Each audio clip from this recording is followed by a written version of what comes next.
سلام زدمونی عزیز، امروز اومدیم در رابطه با ربات پولساز تلگرام و یا ماینر پولساز تلگرام که ارز نات کوین رو داره ارائه میده حرف بزنیم و در رابطه با چنج کردن این صحبت کنیم.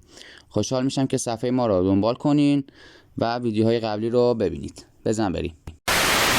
خب وارد این ارز میشیم و سه تا قسمت مختلف پایین صفحه داره و یه قسمت اون بالای صفحه است.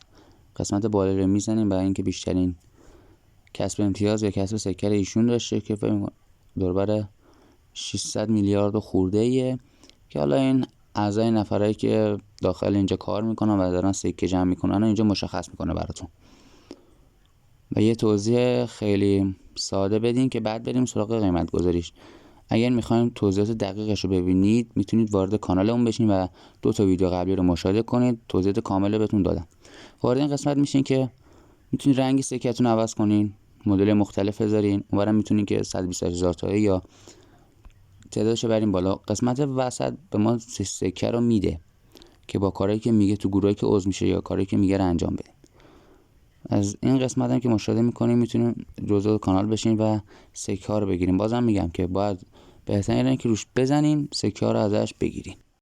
خب قسمت دوم وارد یکی از این کانال ارز دیجیتال میشیم که اینجا نوشته که ارز دیجیتال رو توضیح داده، نات کوین رو توضیح داده که چجوری آیدی رباتش رو گذاشته و اینجور مسائل که چطوری باش کار کنیم. بازم میگم اگه میخواین آموزش کاملش رو ببینید برگردین برین فیلم قبلی رو ببینید.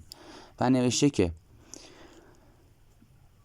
همونجوری که مشاهده میکنین قیمت هر 100,000 سکه پروژه نات کوین معادل $10 که مثلا به پول ما میشه 500,000 تومان هر 100,000 تاش. بازم میگم این حرفی که اینجا نوشته شده واقعیت نداره و 50-50. خوشحال شدم تا آخر این ویدیو همراه ما بودید.